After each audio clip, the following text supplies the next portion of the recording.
So I'd do another wee video because I know that they hate me doing that. So, yep.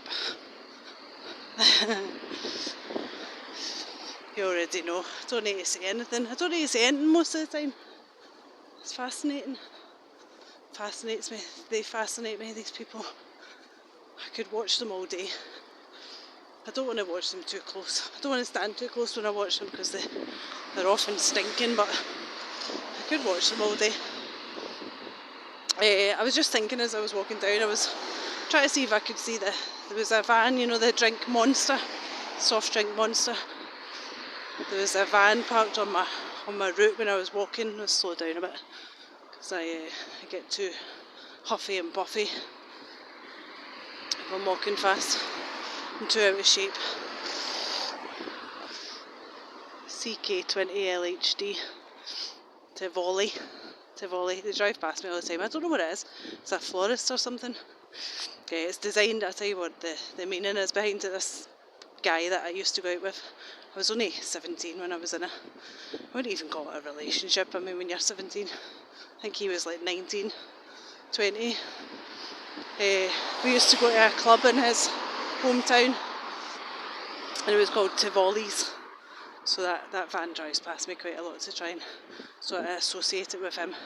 I think they want me to think that he is the chief gangstalker, that he is the reason that I'm in this programme. I don't know, maybe it is. Maybe. I'll tell you a little, I don't know to tell you just now because I'm waiting for this to walk past.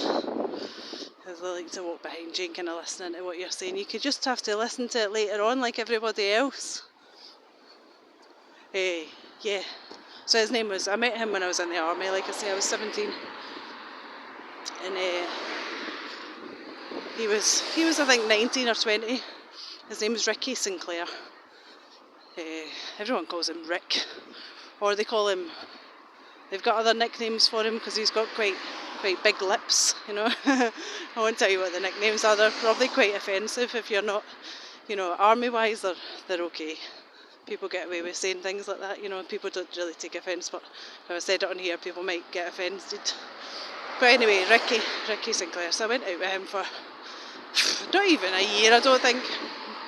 And we split up. I ended up being with someone else, cheating on him. I think I was turned 18 at that time, and it wasn't I don't know, I was just like a dumb kid, a dumb, silly, naive kid, just acting like a kid, first taste of freedom, and doing what I wanted to do, and not really kind of as serious obviously as he was, which is why they try and get me to think they bring his name up all the time, but in different kind of formats.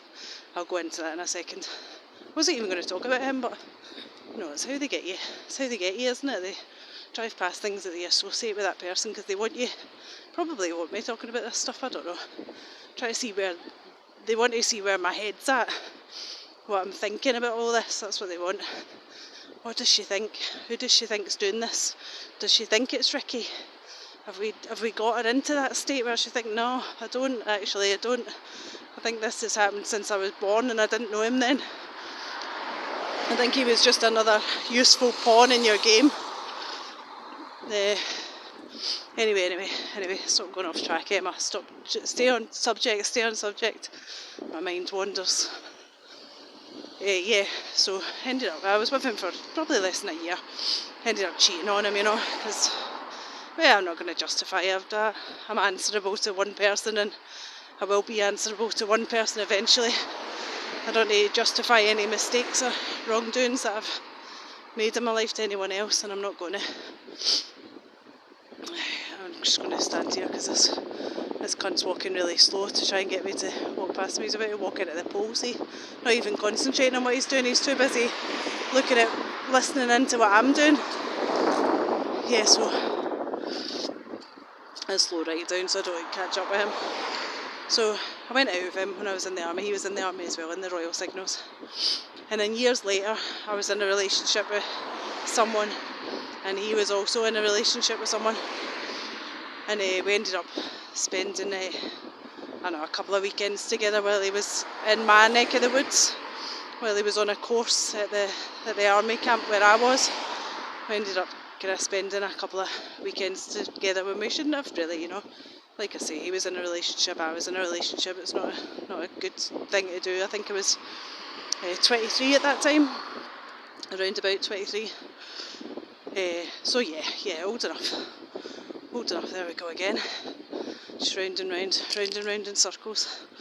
So yeah, old enough to know better, but you know, like I say, I'm answerable to one person eventually, not to any of these fucks that want to use any of this information as an excuse for doing what it is that they do.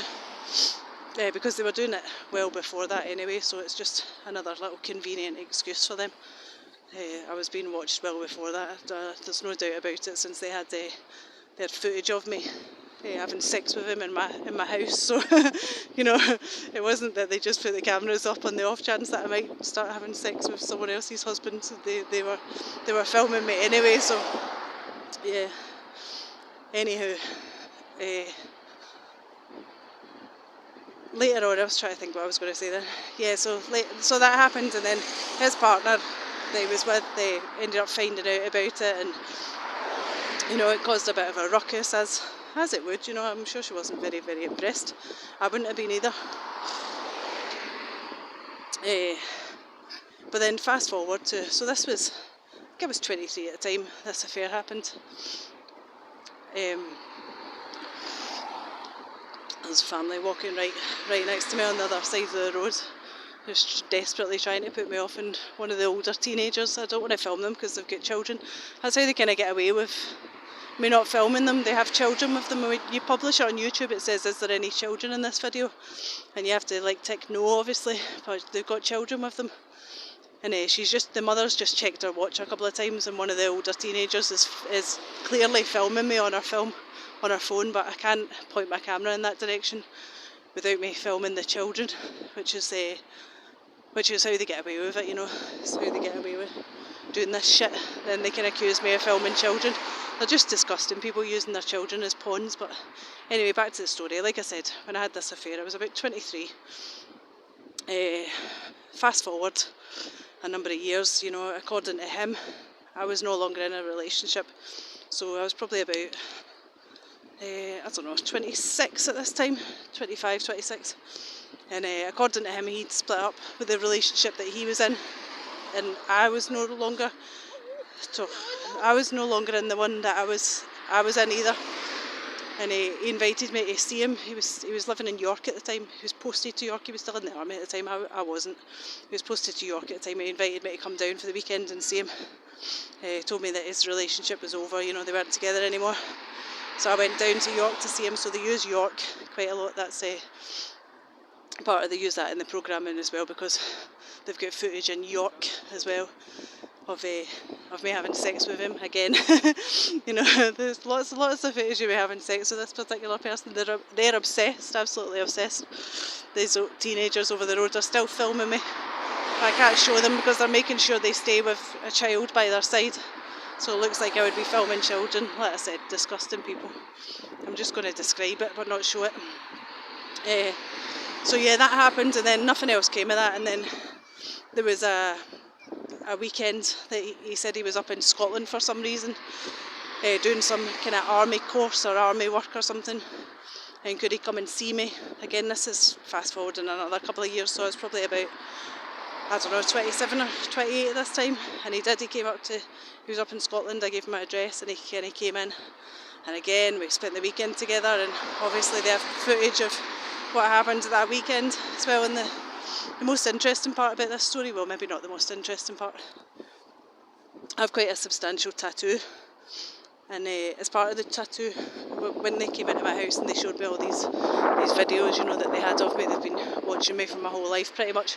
It's weird that they try and justify it as, you know, we were doing this for a reason because you're a terrible person, but then they pretty much told me that they've been watching me for my entire life and watching my parents, you know, by their actions, by the videos that they showed me.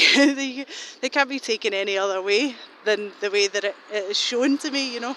It's madness. It's madness the way they try and twist these things.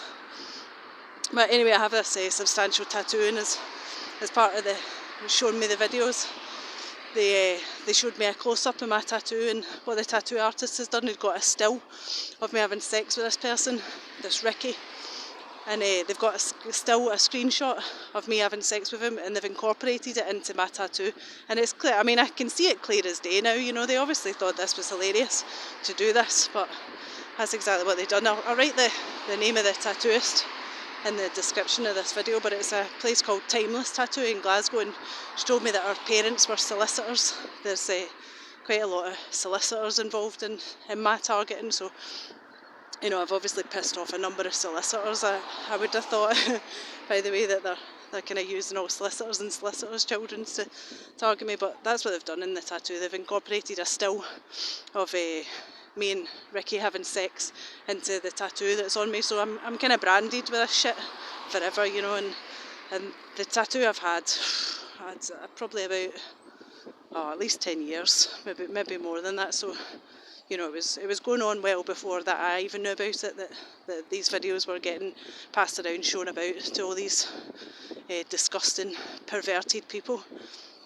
I'll tell you one final little bit in the story about Ricky Sinclair. Last year I went to see someone in my family. I think I've said this a number of times. I'm saying it so much it's becoming a catchphrase and getting boring.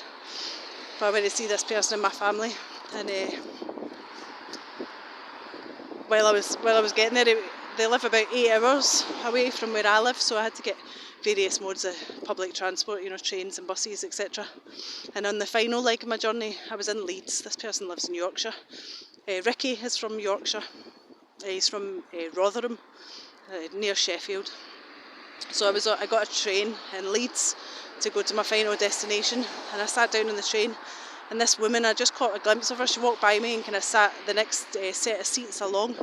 I'm just going to stand here because this cunt's desperate for me to walk past him. Sat in the next set of seats along, and I thought, that looks very much like Ricky's wife, or ex-wife now. Looks very, very much like her. So I kind of looked to try and see, and as I done it at that moment, she covered her face. But eventually in the journey, because she got off at a place called Keighley. She got off before me, and I said to her bye bye as she got off. You know, I knew exactly who she was by that point. But eventually got a glance of her further on in the journey. I managed to just blatantly stood up and looked straight at her, and I could see exactly who she was. Her name's Becky Sinclair, or Rebecca Sinclair. Her maiden name's Tingle, so Rebecca Tingle. She's a big part of my targeting.